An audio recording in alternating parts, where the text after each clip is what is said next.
All right, so today is 4.4.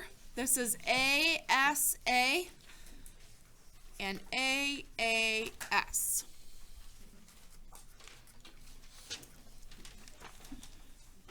So we're going to start with ASA, which what does that stand for? Angle, side, angle.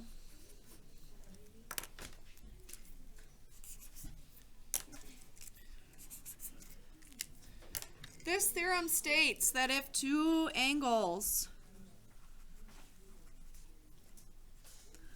and the included side of one triangle are congruent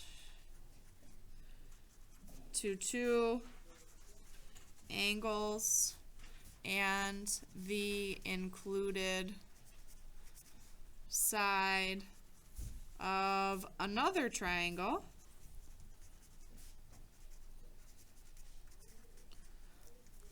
then the triangles are congruent.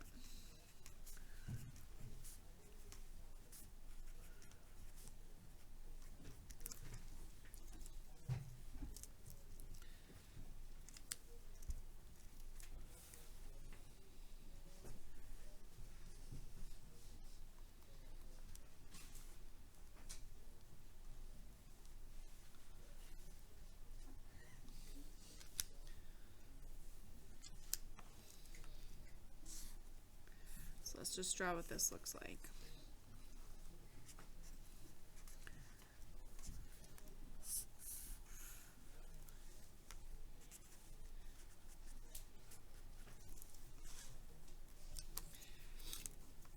So I know that angle A is congruent to angle E. I know that angle C is congruent to angle D. Then I would need to know that AC is congruent to DE. Yes, there's an L. He moved. Yesterday he was on my desk.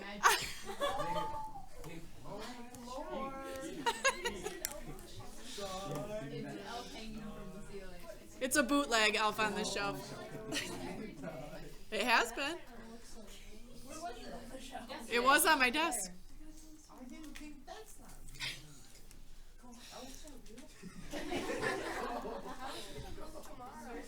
I don't know. We'll see if there's enough magic. All right. Oh, sorry. So get that down and then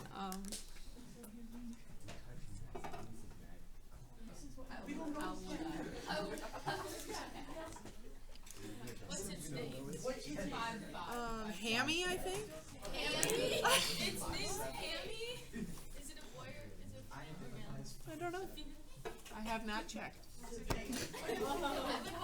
It would think it's magic if you touched it. That's true. So I just roll with it. It kinda All right. Now I'm just going to go with angle side. What?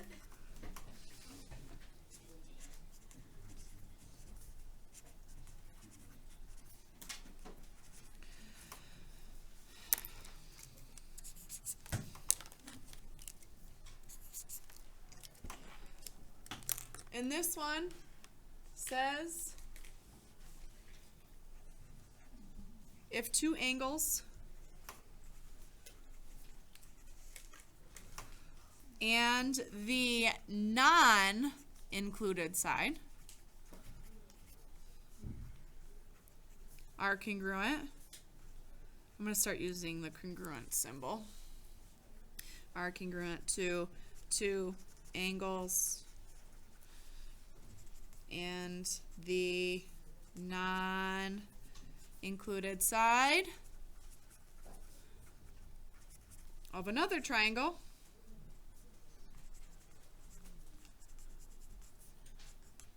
then the triangles are congruent.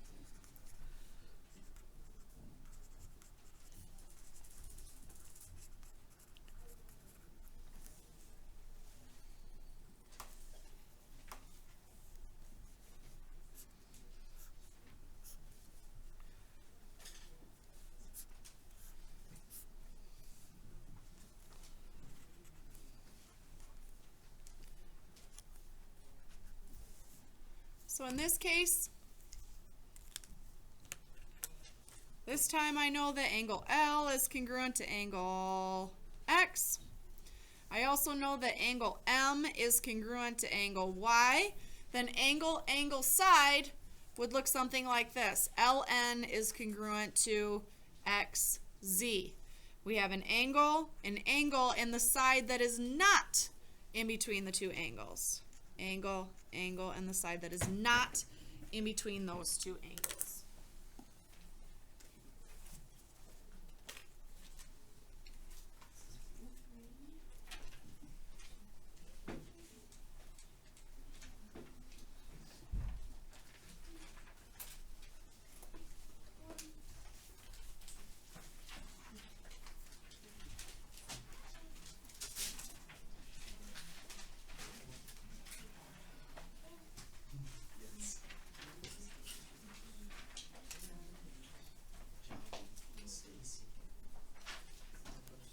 What's the other shelf's name?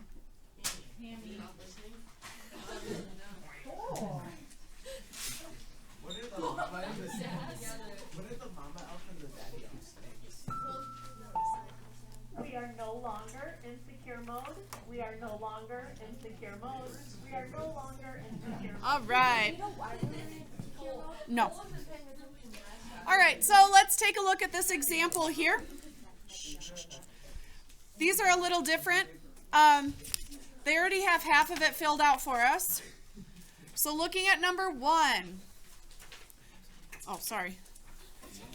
It says, number 1, the given is that SQ bisects this angle and this angle. Prove that QRS is congruent to QTS. So let's mark down what this means. We know that SQ, this line in the middle, is bisecting RQT. Bisecting means cuts in half. So therefore, RQS, this angle right here, is going to be congruent to TQS. So I put one little arc mark on both of those. But not only is it bisecting this side, it's doing it on this side too. So this tiny little angle is congruent to this tiny little angle. Is there any more given, or did I use everything up? I used that all up, but what else can we add? Ronnie? SQ is cutting RQT in half. Isn't RQ and QT congruent? No. So this could go on forever, and it would still be cutting the angle in half. I accidentally already marked it down. Sam? QS is congruent to QS by what property? Reflexive. So this proof is set up a little differently than I normally do. You'll find this when they're already printed. So I don't make you guys state the given. I only make you guys state what you learned from the given. So when you do a proof like this, how did we know, how did we find out that SQ bisected those? It was given. I just read it. So this proof has another step than what I've taught you so far. How did we know that RQS is congruent to TQS? This I had to use a definition. What definition? Nope, midpoint, the word was not used. Bisector. How did I know that RSQ was congruent to TSQ?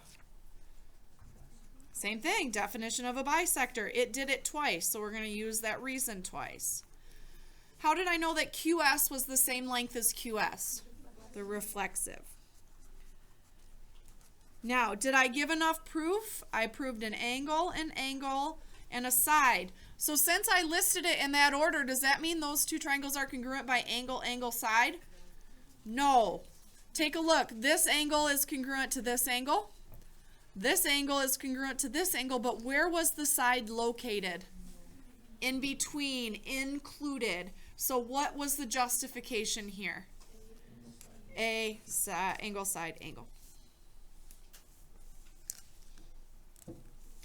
I'm going to do one more with you guys, and then I'll kind of set you free for the rest of the hour. What are these markings right here? Parallel. So I know that JK and LM are parallel to each other. And then LJ, or JL, is parallel to KM.